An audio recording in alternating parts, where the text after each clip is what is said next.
Shoigu mengatakan kepada rekan-rekannya bahwa Rusia akan mengambil langkah-langkah untuk menambah stok amunisi.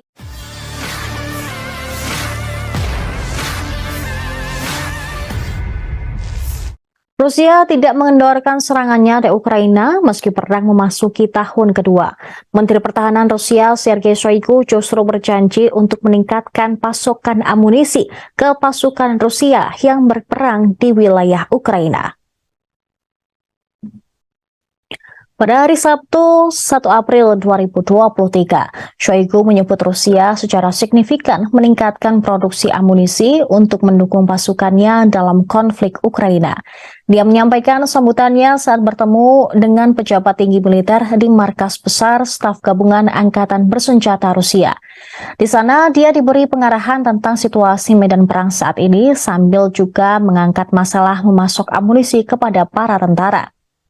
Dalam video yang diunggah di Telegram oleh Kementerian Pertahanan Rusia, Shoigu tampak memimpin pertemuan dengan personil militer senior, termasuk Jenderal Valery Gerasimov, tentara Rusia yang paling senior.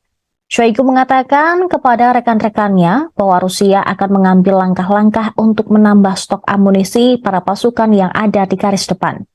Shoigu dalam beberapa bulan terakhir mendapat kecaman keras dari pendukung garis keras kampanye Rusia di Ukraina, termasuk Yevgeny Prigozhin, kepala kelompok tentara bayaran Wagner yang menuduhnya gagal masuk amunisi yang cukup untuk pasukan di garis depan. Sebelumnya, Presiden Rusia Vladimir Putin bahkan menyatakan siap berperang selamanya apabila perang di Ukraina berakhir. Hal tersebut untuk menanggapi aliansi negara barat yang dianggap mengancam eksistensi negaranya. Pada perkembangan lain, seorang pejabat militer Ukraina mengatakan pasukan Rusia telah berhasil maju di garis depan timur kota Bakhmut. Dia menambahkan bahwa perjuangan mereka masih bertahan dalam pertempuran yang telah berlangsung beberapa bulan.